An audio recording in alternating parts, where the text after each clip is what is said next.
Minimum oil content circuit બ્રેકરની કામગીરી સમજાવો. તો સામાન્ય સ્થિતિમાં ફિક્સ્ડ અને મૂવિંગ કોન્ટેક્ટ એકબીજા સાથે આવી રીતે ક્લોઝ પરિસ્થિતિમાં એટલે બંધ સ્થિતિમાં રહે છે, જેનાથી સામાન્ય લોડ કરંટ બ્રેકરમાંથી પસાર થાય છે અને ફોલ્ટ કરંટ પણ એ વખતે એમાંથી જઈ શકશે કારણ કે બંધ સ્થિતિમાં હશે.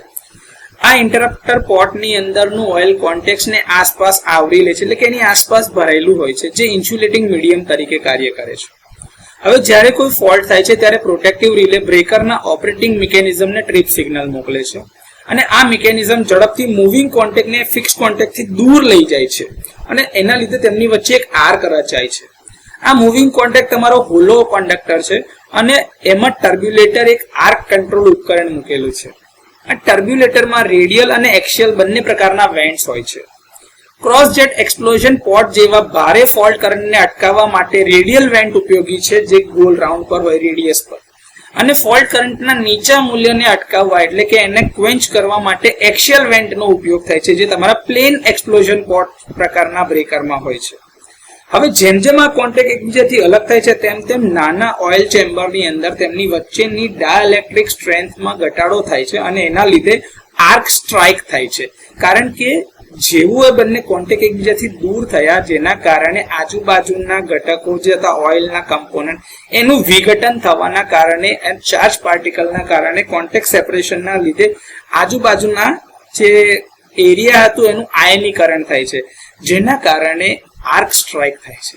હવે આ આર્કના ઊંચા તાપમાનના કારણે આજુબાજુના ઓઇલનું વિઘટન થાય છે, જેના કારણે વાયુ મુખ્યત્વે હાઇડ્રોજન અને હાઇડ્રોકાર્બન ગેસ ઉત્પન્ન થાય છે. આ આર્ક ચેમ્બરની અંદર ગેસનું દબાણ અને ઓઇલનું સર્ક્યુલેશન ઝડપથી વધવા લાગે છે.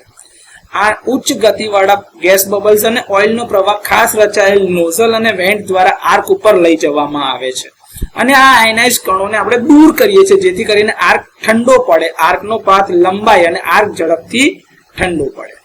અને આના લીધે શું થશે કે આર્કની વાહકતામાં ઘટાડો થશે અને સાથે સાથે જેવો કરંટ એના નેચરલ કરંટ ઝીરો ઇન્સ્ટન્ટ એટલે કે એ શૂન્યમાંથી પસાર થતું હશે ત્યારે કોન્ટેક્ટ વચ્ચેની ડાઇલેક્ટ્રિક સ્ટ્રેન્થ પુનઃસ્થાપિત થવાના કારણે આર્ક ઝડપથી ઉલવાઈ જાય છે.